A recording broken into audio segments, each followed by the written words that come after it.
welcome back to the channel. My name is Miriam if you're new. Today we're going to be talking about finances. I know a lot of you guys love talking about finances, savings, budget. Today is the day. We are going to go over my 2025 financial goals. I bought a new budget tracker from Etsy. I love getting trackers from Etsy. I'm really excited about this one. I needed a new tracker. It's very exciting getting new ones. This one was pretty affordable and it has a lot more features. So we're gonna go over that. And then we're also going to take a look at my January budget for 2025. You'll have to excuse me, I am getting over a cold, so my voice has changed. Yeah. So let's go ahead and take a look at some of the goals that I've set for myself. Before we take a look at my 2025 financial goals, I thought it would be good to go over my financial history in case if you don't know. But yeah, I currently don't have any debt. I don't have any loans. The only loans that I've ever had was my student loans. I graduated in May 2021.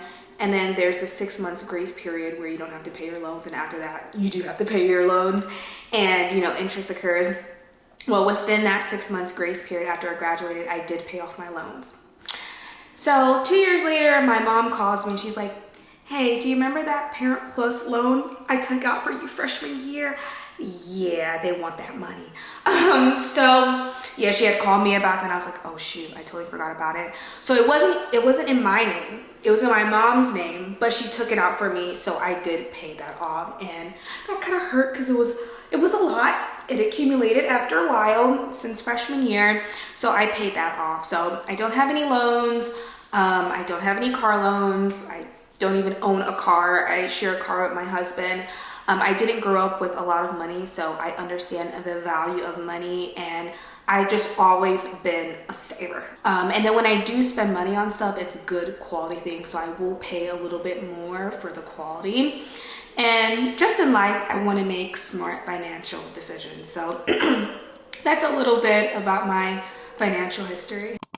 So one of my big personal goals in 2025 is to purchase my first ever home, which means that's my main focus, is to be able to do that. So I have to save as much as possible. So keeping that in mind, that will shape how I move financially in 2025 because that is my main focus. So yeah, we'll go over my financial goals right now, keeping that in mind. My first goal is to increase my retirement contribution. I do have a 401k account through my employer. I think I'm at 8%. So about $900 gets taken out each month from my paycheck. I don't even see that. It just goes straight to retirement. I think it's so important to save for retirement. It is never too early, you guys. It's really important to save. I'm just afraid that when I want to retire, when that time comes, and I speak with a financial advisor, look at my accounts, and it's like, yeah, you don't have enough. I want to work until I'm 70, I think most people retire at 65. If I save more than enough, I hope that I can retire a little early, maybe at 55, maybe at 60, I don't know, but I would like to increase that to maybe 10% since I'm at 8.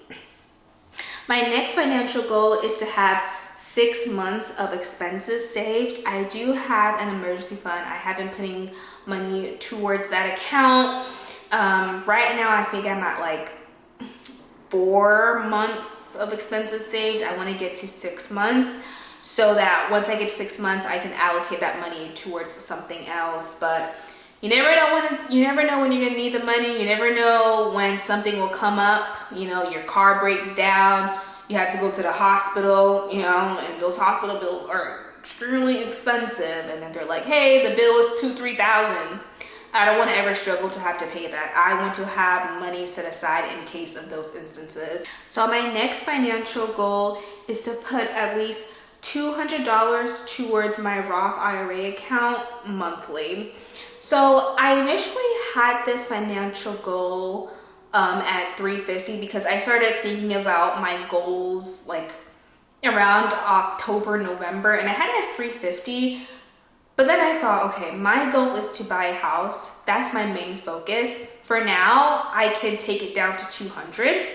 And then once I buy my home, then I can bring it up to 350. But since I want to save as much as possible for a down payment, I think it's best to focus on that and temporarily put 200, and then afterwards I can increase it. And this Roth IRA account is something that I opened up separately.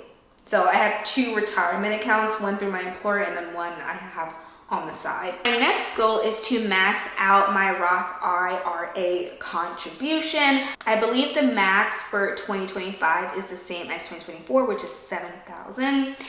And the way I would typically want to do this is just do 7,000 divided by 12, which is like about 590, and then put 590 each month towards that account. However, like I said before, my goal is the house. So I'm gonna keep my contribution at $200 each month. And then once I buy the house, I can increase it each month so that I can hit my goal at maxing out my Roth IRA. But yes, I would like to have 7,000 at the end of the year in that account. My next goal is to save 20% for a house down payment. Yes, that is my goal. I know the average person does put down like 3 to 5%. I would like to avoid PMI, private mortgage insurance. That doesn't go towards your principal. That doesn't even go towards the house. It's just something that you have to pay because you did not put 20% down. And I know I could do it. Now this goal I kind of share with my husband. I don't need to save 20% on my own. It's just half basically, but I want to make sure that we're able to do it. But yeah, that's my goal. Again, I want to make smart financial decisions, and if I can just be disciplined, focused, I can save 20%. So that's one of my big goals. And then my last financial goal is to have at least an 800 credit card score. Right now, I'm pretty close to achieving this goal. Like I'm in the high 700s. So I think my credit score is excellent right now. I think that's the highest one, is excellent. So I'm just gonna keep doing what I do. You know, I use my credit card like a debit card. So yeah, those are all of my financial goals. Let's take a look at my new budget tracker. Okay, so I bought a new annual and monthly budget tracker sheet. The one that I was using I do like, but I wanted to change the color because it's in dark mode, so I wanted it to be a bit more brighter, have like a white background, and I wasn't able to change it. Like it was locked in place. I didn't really try too hard because it's fun getting new stuff. But this one I got from Etsy. The link will be in the description box down below, so I won't go in depth on like the different tabs that it has here and like how to use it. But yeah, the link will be down below if you're interested in checking it out. Etsy has so many good annual and monthly budget trackers, even habit trackers, just anything you want to track. Even they have the bookkeeping, they have trackers for your business, so many different trackers, and they're all really cool. Now this one provides a lot. It has a sinking funds tracker, debt repayment, subscription tracker. It has a counter to track all of your monthly bills, cards, and auto payments. Like it has a lot. So because there's a lot of personal information here, I will show you a sample one that came with the download from Etsy, and then I'll show you guys my subscription tracker and then my January budget for 2025. Okay, so this is what it looks like when you open up the sample annual and monthly budget tracker. It has a readme with all the instructions on how to use the tracker. It has a setup page where you can add in your income, savings, retirement, different categories. And then it has all of these tabs. I'm just going to show you the ones that I'm using because on my actual budget tracker sheet, I did hide them because it was just a lot and I didn't need too many, or just for what I want to do. I'm just not going to use it. It just wasn't necessary, but I could use it in the future. It has this calendar feature, which is really nice. So you can track like all of your debt payments, your loan payments. It looks really cool, honestly. But let's just move towards the subscription tracker. So you can track all of your subscriptions on this page. You can put in your subscriptions and then add the fee that you have to pay, whether it's weekly, monthly, annually, the type, whether it's entertainment, music, or food or fitness, the billing cycle, the charge date, and the renewal type, whether it's auto or manual. It shows you some information up top here, like your weekly, monthly, or annual payment, the amount of subscriptions that you have, so that you're aware of certain things. I actually went through all of my subscriptions for 2024 and I deleted some, I canceled some because I just didn't need it. But this makes you aware of like what you're spending, which is really nice. So I will show you mine once I'm done with this. It has a debt repayment tracker. I mean, look at all of this. This looks really cool, and I haven't like looked too much into this because this is one of the tabs that I did hide because I don't have any debt. But I mean, I love how it looks. I love the colors, but it's just so well put together. It's so organized.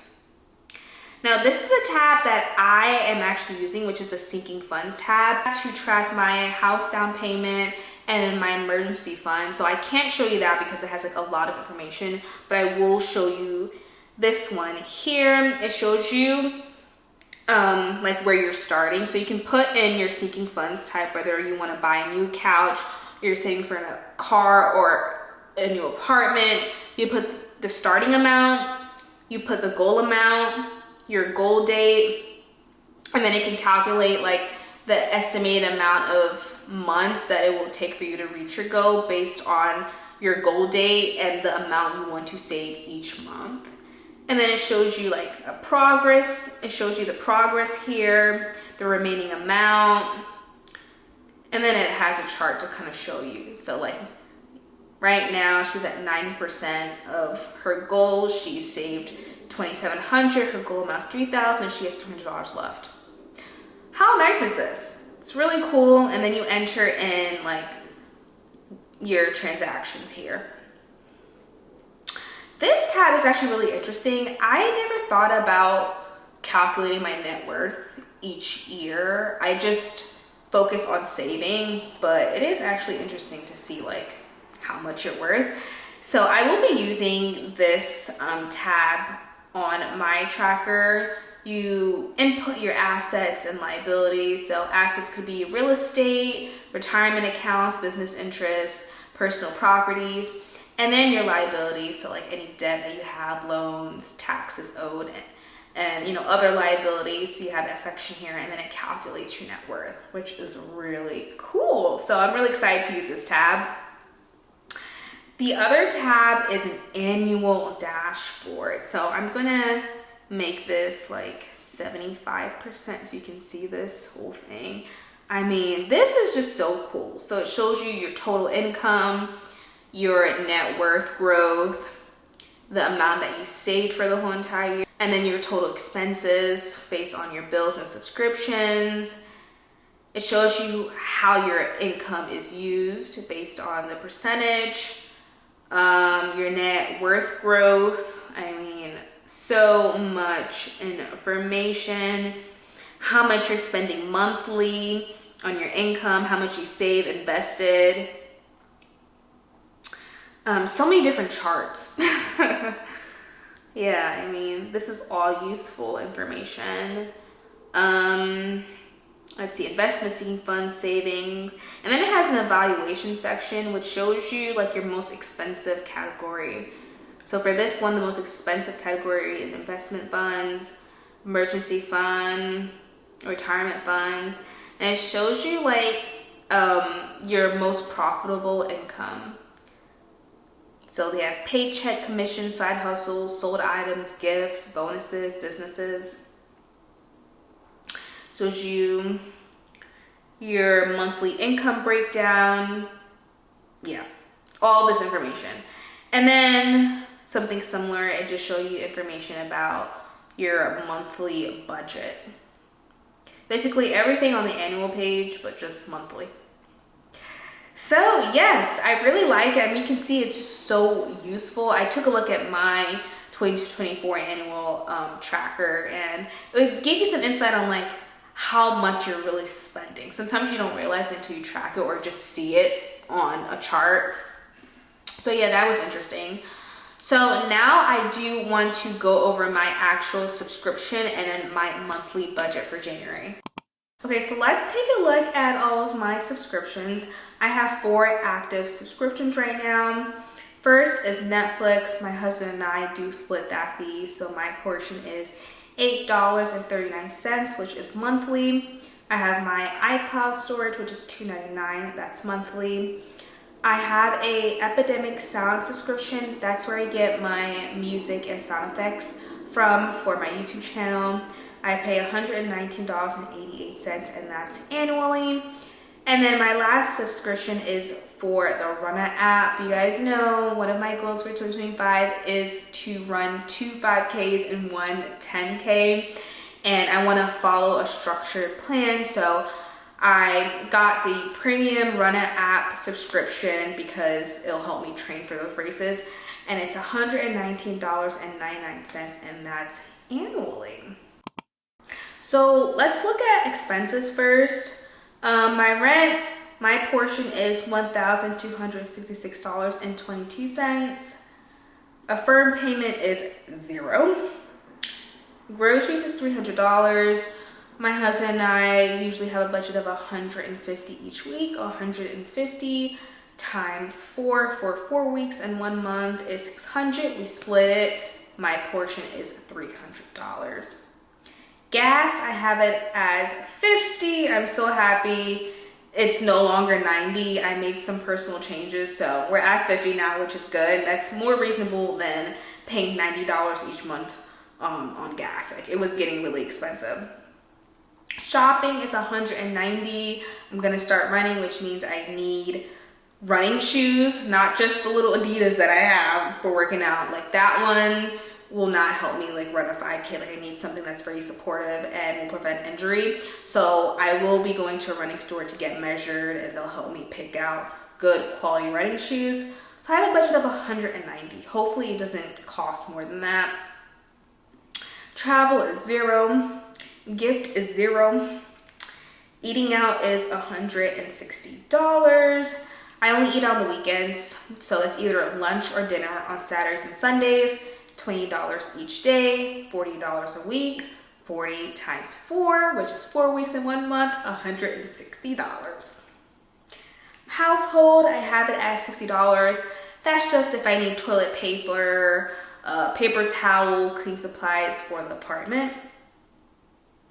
Miscellaneous, $60. You never know when something's going to come up, something small. So I have it at $60. Self-care I have as $80. I will be taking out my boho braids soon, so I do need like a couple of hair products like deep conditioners, things like that. Entertainment I have as $60. So my total expenses will come out to, well, hopefully it'll be less than this, but the budget for expenses is $2,226.22. Let's take a look at subscription and bills. So I kind of went over subscriptions, but Netflix, $8.39. iCloud, $2.99. Epidemic Sound is going to be $0 because I don't get charged until later on in the year. Rent an app, $119.99. And then electricity will be $0 because I'm going to use my monthly interest that I've earned from having a savings account. So that one will be free. Internet, I can do the same with internet as well, but I'd rather just like save it and just keep it in my savings account. So I'll only use the monthly interest that I earn just for electricity. Internet is $71.93. Phone is $60. So the total amount for subscription and bills will be $263.30. For my debt and loans category, it will be $0. Moving on to savings. So for my travel fund, I will be saving $686.49. For my seeking funds, I do want to put away $2,650 towards my house down payment. And for my emergency fund, it will be $600. So for my seeking funds total, it will be $3,250. And then for my outside investments, I will be putting $200 towards that. So that is my budget for January. Hopefully this entire video motivated you, inspired you to start making smart financial moves if you haven't already. If you are, maybe you haven't really thought about saving for retirement or considering outside investments. Hopefully you guys will, do your research and look into that. I make these videos because you guys really enjoy it, and I want to help other people out there. I've only started doing this, I think, like when I graduated, so like for 4 years now, and I kind of learned some things on my own and by watching videos like this. So hopefully you guys enjoyed this video and found it helpful. Let me know down below. If you guys have any like big financial goals, I would love to hear it, so definitely drop them in the comment section. See you guys in the next video. Bye.